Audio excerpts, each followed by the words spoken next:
Welcome to the Holidays to Switzerland Travel Podcast. Your host is the founder of holidaysto-switzerland.com and the Switzerland Travel Planning Facebook group, Carolyn Schonnefinger. On this podcast, Carolyn will be joined by a variety of guests who share their knowledge and love of the country to help you plan your dream trip to Switzerland. Welcome to episode 13 of the Holidays to Switzerland Travel Podcast. My guest today is Chris Wilson, who's the owner and driver guide of Typically Swiss Tours. Chris is an Englishman who has lived in Switzerland for 20 plus years, so he's covered a fair bit of the country in that time and he knows all the best places to visit. Chris has kindly agreed to share with us his tips for visiting the beautiful Lake Lucerne region where he lives and also to tell us about his business, Typically Swiss Tours. Welcome, Chris. Caroline, hello, how are you? I'm really well, thank you. Good. Nice to be here. Thank you. Now, can you start by telling us a little bit about your background and how you, as an Englishman, ended up living in Switzerland? Yeah, again, I'm English. I'm from Manchester originally, and my background is in events, basically, and I always wanted to work in sports events, which you could say is my first passion. And I had the chance when I was 30 or about 28 to come over to Switzerland, and I applied for a job with UEFA, the Football Federation, their marketing agency actually based in Lucerne. And again, this was a total departure for me. I'd obviously worked in England before then, and again, it was a bit of a dream come true. I came over for interviews, and I was given the job miraculously, and to some extent, didn't look back. Again, it was a great job. It had that combination of a great location, which is Lucerne, which we'll talk about, but it was a great job. I was basically organising football matches at a very high level. You've probably heard of the UEFA Champions League, and yes, certainly.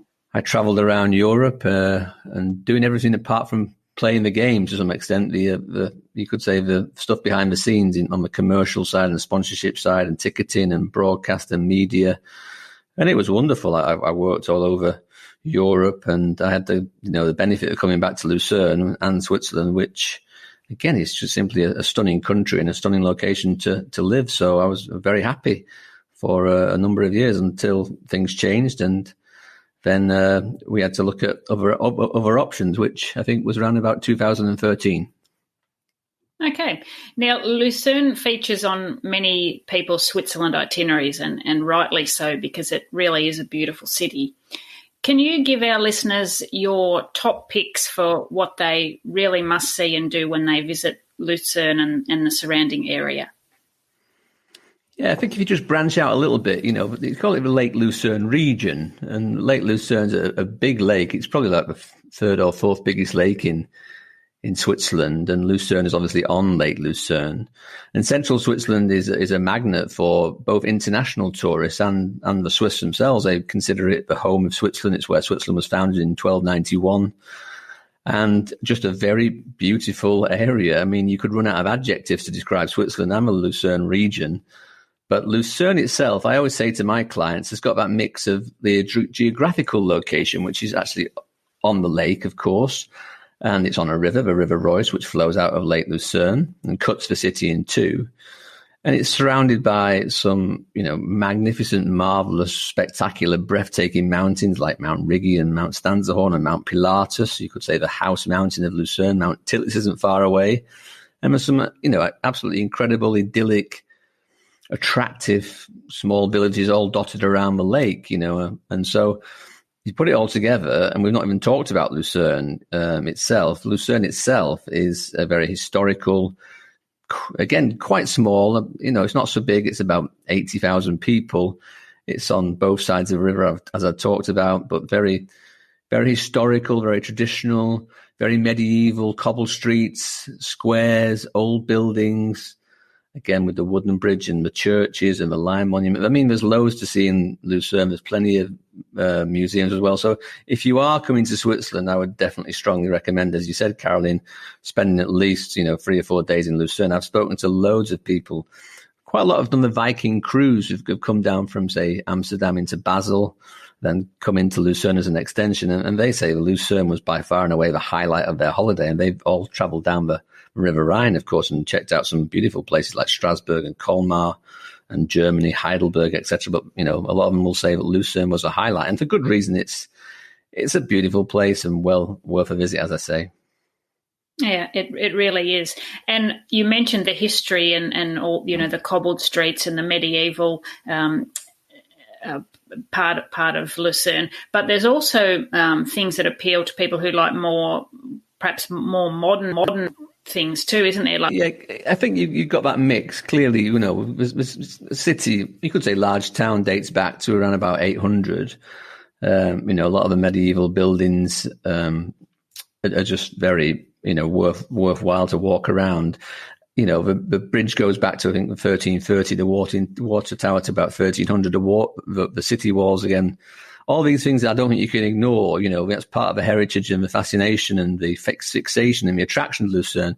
Middle Ages, 12th, 13th, 14th century, lots of old stuff to look at. And that, I think, is a bit of a big appeal, I think. But if you want museums and, for example, the KKL was built in 1998. It's one of the most modern buildings to house, musical functions and concerts, etc. There's a Picasso museum. There's a nature museum. There's a transport museum. Again, all modern. And again, Switzerland is a modern country. Everything is fairly up to date and they're very high tech. There's lots of high tech businesses in Switzerland, of course. So it has got that mix of old and new, and obviously an abundance of bars and restaurants and cafes, etc. So it's got pretty much everything you could dream of, apart from the ocean, which again is not going to happen in Switzerland, of course. But yeah, it's really I wouldn't call it a one-stop shop, but it can appeal to young and old. There's activities not far away on the lake, of course, and in the mountains, skiing, of course, in the wintertime. So yeah, it is an ideal location. I consider myself quite lucky actually to live here. So, I mean, that's probably the best compliment I can give Lucerne. Sure. Now, you mentioned the lake and that it's quite big. I think it actually is in 4 different cantons. Is that correct? Yeah, it's called the Vierwaldstättersee, which basically means like the 4 forest lake, which again, it is in the 4 cantons, and I think that's Lucerne, Uri, Nidwalden, Obwalden, or Schwyz as well. So I think they consider Nidwalden or Obwalden the same canton back in the day. It's split since then. In 1291, as I say, in Uri at the Rutli Meadow, that's when Switzerland was founded, and these 4 cantons came together. And again, the good old Lake Lucerne Boat Company does a fantastic job normally. I think it's the most populated lake in Europe for passenger craft. That just shows how popular it is. And there's lots of cruisers and steamers and old boats which are laid on by this company. And again, they've a fantastic network of boats going across from A to B and C and D all through the year, basically. So it's a great day out, and obviously everything's on time. If a boat turns up, like the train's at 9:51, it'll be there at 9:51, and it connects to a train at 9:52, which takes you up Mount Rigi or takes you up Mount Pilatus, etc. So everything's like clockwork, and just a very high standard of service, So a day on Lake Lucerne on a nice summer's day is a joy to behold. Have a drink, have a meal. They'll do special cruises with Indian food or a night boat or a musical boat, etc. So they really are ramped up for the tourists and really try and cater for every need. Sounds wonderful. So we've mentioned a lot of the top attractions like Chapel Bridge and the Lion Monument, the museums, the Old Town and lake cruises and so forth. But what about some of the hidden gems? Are there some places in the area that the locals love to go to that are perhaps a bit lesser known to tourists? Yeah, it's a bit tricky because obviously, again, Lucerne's developed, and again, Swiss tourism does a fantastic job. You probably know this yourself. They market the place very well. So all these places which are attractive, I think, quickly become discovered by by agencies and tourists, of course. But yeah, you're right. I mean, for example, I'll just give you one example. There's a chocolate factory not too far away in a place called Root, Root, which is maybe around about 10, 15 minutes out of Lucerne. It's not like a Lindt or a Cahiers, one of these big manufacturers, which again, they do have their own facilities, of course, in Zurich. And that's a very kind of homely, traditional chocolate place. You wouldn't probably go there if you didn't know it. And again, I know that place for a number of years, and I take my clients there. There's a nice cafe, there's a nice museum, it's interactive. You can eat as much chocolate as you want, which obviously, as you know, probably after about 5 minutes, you get quickly sick of it. So no, you don't. Definitely not. Well, maybe you would at this one. It's really good. And again, the Pilates is very popular. Again, that is, you could say, I wouldn't call it mass tourism, but it's bordering on that one. Everybody seems to go there. This golden round trip where you take the boat and then you go up Alpnachstad and you get at the cogwheel. So, but it was one which I would go for, which would be Rigi Seebodenalp. If you're talking about nature, again, it is off the beaten track. I don't like using that phrase, but it isn't so popular. And you can drive up there. There's a cable car as well. And it just gives you stunning views of Lucerne and the Lake Lucerne area. And as I say, it's not well known, but I think that's the benefit of knowing the area. It is known to locals, I know that. But the Rigi Seebodenalp is a good one. And even driving up to Chateau Gooch, this like white Neuschwanstein-esque castle stroke hotel, is a little bit out of the way. Again, it's not in the center of Lucerne where the main bulk of hotels are. And again, if you could drive up there, which I often do for about 20 minutes, just to give my guests a panoramic view of Lucerne. I always try to get people above places so they can look down and then just really see the landscape and the lake and the mountains, etc., and where we are. So the Chateau Gooch is another place just outside of Lucerne where I would take guests. There's lots. Again, it is really a question of showing what people want to see to some extent. From my point of view, I mean, I go walking where I am in Lucerne with my wife, and it's a beautiful area. And if people wanted to do that, of course, we would get them into those areas. But I think a lot of people want to see Lucerne.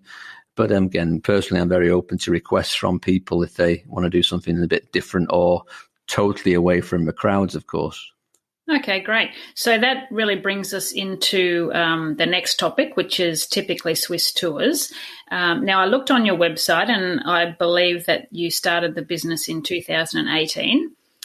Can you tell us more about the business and what services you offer to your clients? Yeah, again, it's simple, but just before we do that, I'll go back a little bit. Again, I left football around about 13, and I simply couldn't find a job. So it was a difficult time, I must confess. So to make some money, we split this house where I'm living now into two, and we made an Airbnb out of it in 16, and that was immediately successful. From day one, I think it was an Australian family within one day, and that took off. And again, an element of customer service, looking after people, which my wife and I do reasonably well. And we're super hosts, and we always get good reviews from that. And it's proved to be a viable industry. But I did loads of jobs. I was a gardener. I was, which nearly broke my back. I was a painter. I taught English. And another job I did was just a driver for a travel company in Lucerne. And I was picking up lots of guests, quite a lot from the airport who were coming into Lucerne. And I just thought to myself, well, I could do this. I wasn't being paid a lot. I was just driving, but I was, cajoling and talking to clients about Lucerne as I am now, and, giving them some tips and hints. And I was thinking, well, I could do this. And there didn't seem to be a way out of the rut I was in. So I got some money together and bought a van.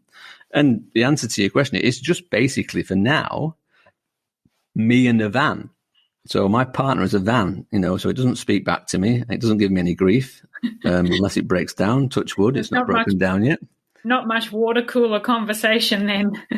No, not at all. But the good news is, right again from the start to some extent, which was a slow start like any small business. It was a question of networking, and the actual product delivery I'm sure you can relate to this. It's not difficult. Again, all I do basically is make sure that people are comfortable and, take them around Switzerland. And the good news is, Caroline, as I've said, Switzerland, not just the Lucerne area, but practically everywhere else, there's hidden gems and well-known spots and just sheer beauty around every single corner, whether that's a town or a village or a museum or a mountain or a cable car or a valley or a gorge or a waterfall. Again, this, the country. It is one of the most beautiful countries in the world, I imagine. And therefore, to get people in front of these places, I don't necessarily need to do a great deal. I need to, drive safely and not break the speed limit and get loads of fines, of course, and make sure that I'm on timer.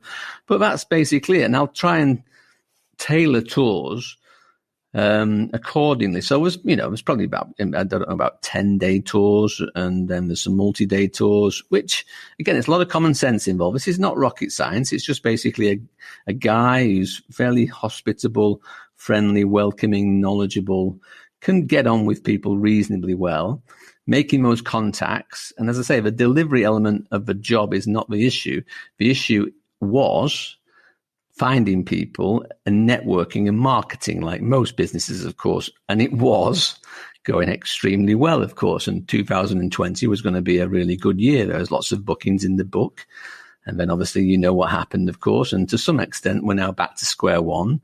And like many tour operators around the world, we're just hoping that things change and we can get back to normal. So in a nutshell, a chap speaking English, but can speak German, but most of the clients are Americans, simply making them feel very welcome and at home and relaxed in a nice environment, and then letting the countryside or wherever we go to in Switzerland do the rest. So it's a recipe that works, and I'm confident that it will work again in the future. It's just obviously this interim period, which is slightly annoying. Yes, you could say that. Now, you mentioned there that personalising your tours. So I think from looking at your website that you have sort of some basic itineraries or suggested sort of tour itineraries, but obviously then you can tailor those to suit each individual client's interests. Yeah, this is my, you could say, niche, or let's say specialisation. It totally depends on the client. I'm very big on this one. I don't know if you are, Caroline, but I'm massively customer focused, and I think it's really important that, I tailor my delivery to the customer. So if the customer says to me, I want to go to a vegan restaurant, I want to see some Swiss cows, and I want to go on a boat, and I want to go up a mountain.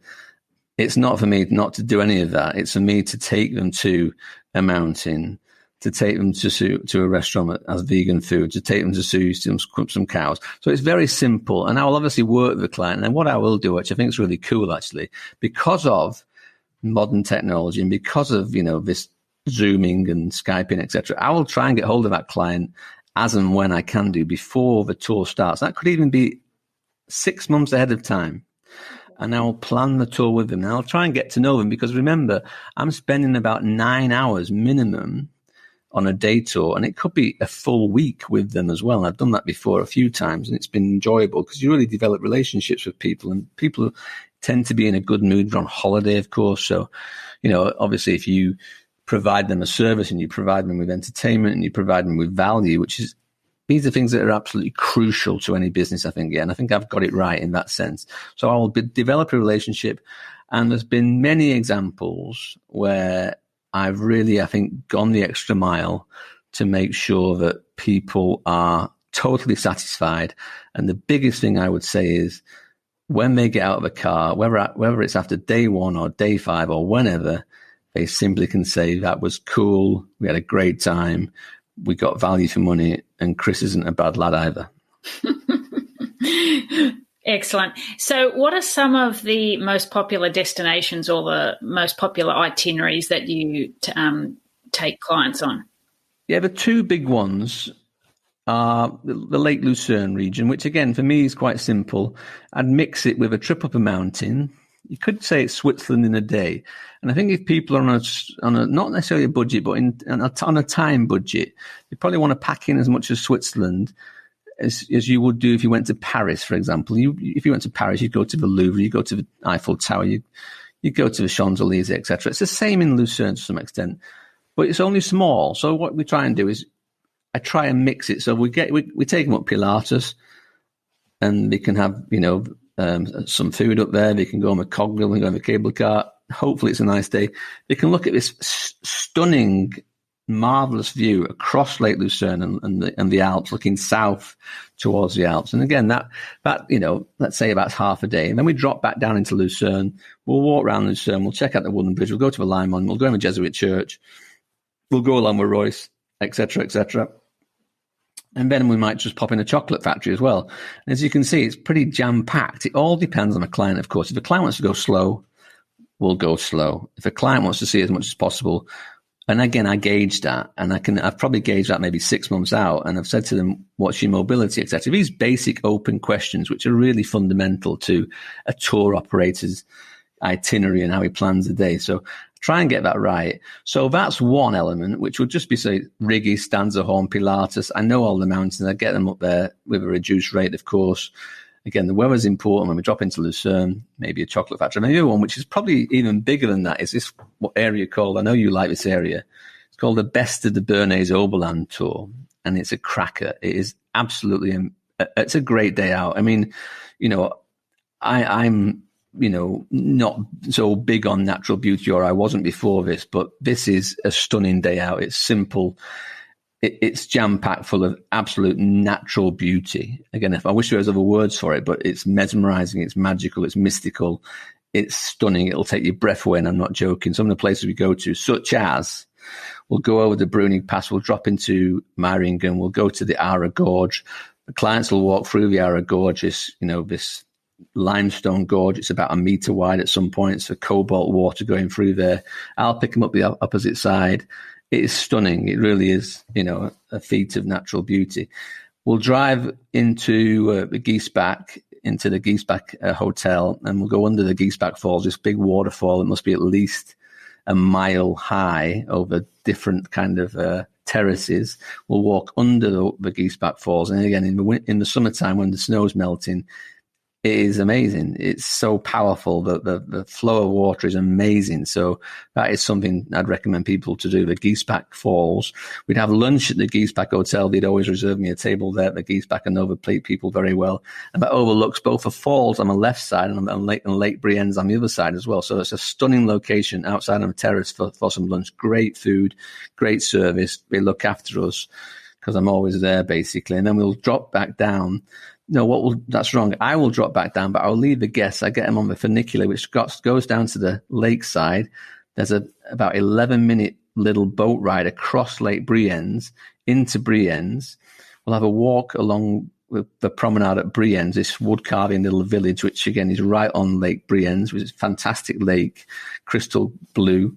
We'll go in a wood carving shop there, and then we'll drive into Interlaken, maybe stop at Interlaken. We'll go along the Hohe Weg, the main street in Interlaken, and we'll take a left, and we'll head towards Lauterbrunnen, one of your favorite places. Mm-hmm. Lauterbrunnen is, again, incredibly attractive and unique and mesmerizing, and you are in awe when you go through this valley. It's a big U-shaped valley. Glaciers went down there millions of years ago. It's cut this valley out, and Lauterbrunnen sits in this valley.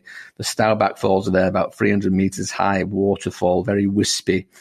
We go through there. We drive to the Trummelbach Falls, which again is this unique, one-of-a-kind waterfalls within a mountain.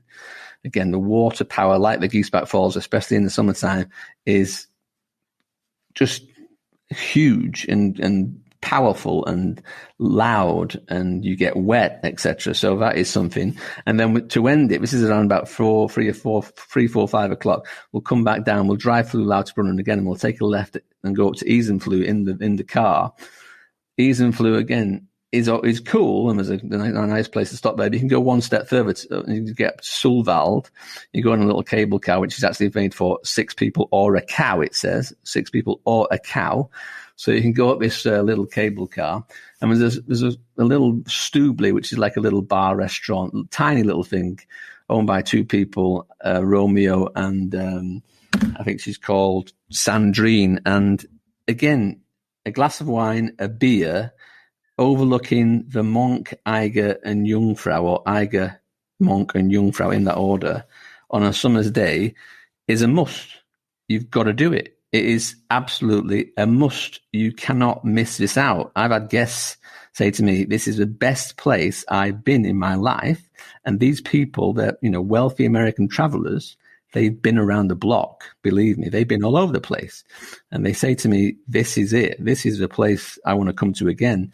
And I can relate to that. And that's why I never get tired of this tour. I spoke to a lady yesterday, and I was trying to actually find out different areas, but I don't necessarily need to, because obviously the American lady from Kansas City is different from the American lady in California. I mean, we don't obviously cross swords, of course. So that's, again, a tried and tested plan or route, which I know works. I know people at the end of that day, obviously there's a tip at the end of the day as well sometimes, and they just get out of the car and they've had a wonderful day out. So, as I say, I don't necessarily do a great deal. Don't get me wrong. I, make them feel comfortable and, show them where the toilets are, et cetera, and maybe tell the odd bad English joke and things like that. But the scenery is superb, amazing, and will blow you away.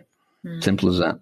And I think too, the added bonus or the key to the tour is that there's no way they could cover all that by public transport in one day. Sure, you could get to all those places, but the likes of walking through the gorge and then getting up to the falls and then having time then to walk through Interlaken and go to Lauterbrunnen and Issenfluh, to do all that by using the public transport, it would be quite difficult. Public transport in Switzerland is phenomenal. These yellow, what we call post buses are good, but it's only maybe one an hour in certain locations. And, you need 2 days to do it, of course. Yeah. You can slightly, I wouldn't say it's uncomfortable, but it's a little bit tiring and, it's just not really what you want to do on a holiday. And again, if you've got the budget, it's not cheap to do what people are doing. There's a service there, but I think people like the privacy, they like the exclusivity. We try and we never have mixed a group before. It's a black van. It looks cool. And I think people like being looked after.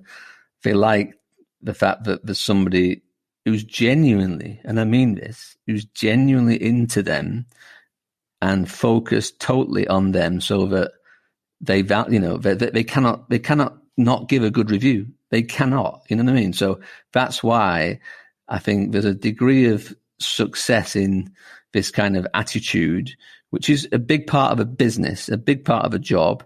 And I think if we were to replicate this, and we were looking at buying a second vehicle, the vehicle, as I said, and as you said, doesn't really cause any issues, of course, but it's the guide which is the key.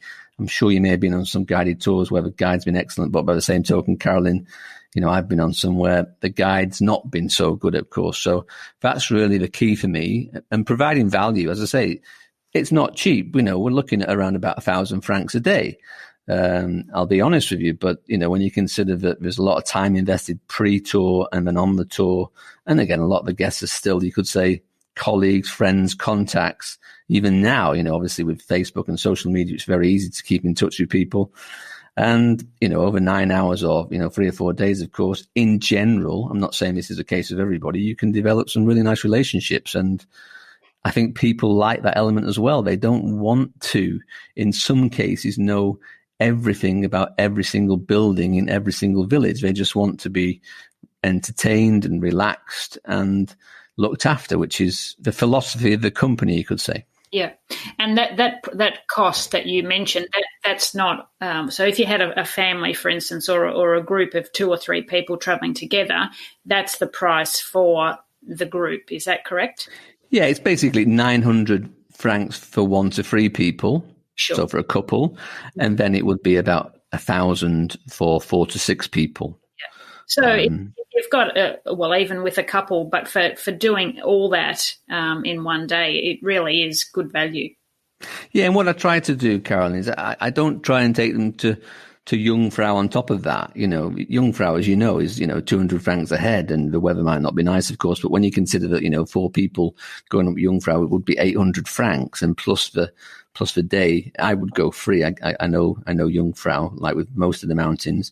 So we try and use a vehicle to go places, and so there's not much additional expense. But I think people are aware, of course, in advance that there might be admissions to a cable car or a chocolate factory. Obviously, lunch is obviously with them, of course, but it's all in advance, and there's no kind of hidden extras. They're totally aware of what's coming, and we can go accordingly. Again, on the day, it would be, do you want to eat at a 5-star restaurant, and do you want to eat in a bakery, etc., things like that. So try and really tailor the tour to the customer. Obviously, a budget is part of that as well.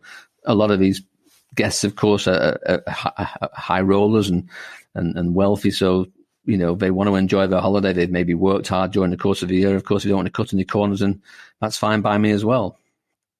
Good. Now, do all the tours start in Lucerne, or can clients be picked up from elsewhere? For instance, if they're staying in Zurich and they wanted to do one of your tours, can that be arranged? Yeah, I mean, I'm trying to get the impression that I'm very flexible, very accommodating. And the website does say Lucerne, Zurich, Interlaken, and Basel and Bern.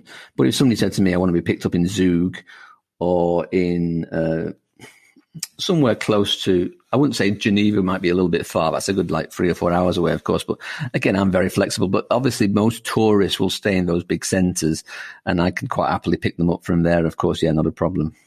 Good. Now, what makes up, or who makes up your typical clientele? Would it be couples or families, or do you get a bit of a mix? Bit of a mix. I'd say average is maybe a couple of couples. So 2 couples, probably semi-retired or retired from America, either staying at hotels where the concierge has recommended me, say, for example, the Dolder Hotel or the Schweizhof Hotel. Some are coming through OTAs like Tours by Locals or TripAdvisor. So it's a bit of a mix, a bit of a word of mouth. I've got to deal with the STC, the Swiss Travel Centre. They will use me. So again, it's word of mouth, it's networking. And the good news is with Americans, again, I didn't really know Americans before I started doing this tour business, but I can say, they're very easygoing and laid back people, slightly naive. And, you could tell them a few stories, if you wanted to, as I have done, and then said, no, it's actually a joke. But, they're very accommodating and very, very friendly and laid back and quite happy to talk about their family. And I think, as I say, it's part of the day out that, they'll recount stories and, be very open and flexible about, their family and what they do, etc. But they're quite happy to learn as well. They're quite happy to learn about the country, about Europe. So, yeah, Americans in the main, yeah. Okay, well, let's hope that we can get some more Americans and some Australians and other nationalities over there visiting you soon. Sure, no, again, it doesn't really matter. Obviously, English speaking. And I suppose the beauty about all these connections, of course, is, some things like TripAdvisor, Tours by Locals, is that they are so worldwide, of course. And, if Switzerland continues as it does with Swiss tourism to market itself very well, then I suspect, with a degree of positivity that the country will, come back and those big tourist numbers will hit the streets again, and normal life or normal tourism life will resume. Which again, to some extent, I'm sure it's the same in other parts of the world. Maybe Venice is a good example where I'm sure there's a degree of a break from tourism, of course, yeah. And Lucerne and Interlaken is no exception. They are very busy. Very busy. You could see this immediately once COVID had struck. Such a lack of tourists. I wouldn't say it's a ghost town, of course, but maybe 25-30% in the summertime, probably even more. It was just so evident that no tourists were coming here. Mm. Well, thank you for taking the time to chat to me today, Chris. I know I'm not the only one who is eagerly awaiting the time when travel resumes and we can visit Switzerland. And yeah, as I said, hopefully we'll be able to send lots of listeners over to join you for a day out with Typically Swiss Tours. Carolyn, I hope so. Again, fingers crossed. Let's just pray and hope that things get better. And I'm here. I'm not giving up. I'm keep on going. I will keep on doing what I need to do, whether that's podcasts or newsletters or social media. I don't particularly like doing it, but it's got to be done. It's a question of just keeping the brand alive so that when, and I repeat, when, not if, when tourists do come back, they will be able to find me and they'll be able to get in the van and we'll be able to take off and have some fantastic days out, which is what I like to do. Wonderful. Well, I'll link to your website in the show notes for this episode, and it's just so people know straight up, it's typicallyswisstours.com. And I'll also include a link in the show notes to the Airbnb that you and your wife run, so that anyone who's looking for accommodation around Lake Lucerne has that as an option as well. Those show notes can be found at holidaystoSwitzerland.com/episode 13. Thank you again, Chris. All the best, and look forward to chatting to you again, hopefully when we've got some more positive news on the travel front. Brilliant, Caroline. Thanks a lot. It was a pleasure speaking to you. All the best to you in your business. Keep up the good work and take care of yourself. Cheerio. Thank you. Bye-bye. Thank you so much for listening. For more great resources on planning a trip to Switzerland, make sure you visit holidaystoSwitzerland.com, where you'll find trip planning tips, destination guides, information on transport, including Swiss rail passes, and much more. You're also encouraged to join the Switzerland Travel Planning Group on Facebook, where you can ask questions and chat to other past and future travellers to Switzerland. You'll find show notes from today's episode at holidaystoSwitzerland.com/podcast, and be sure to subscribe to the Holidays to Switzerland Travel Podcast so you never miss an episode.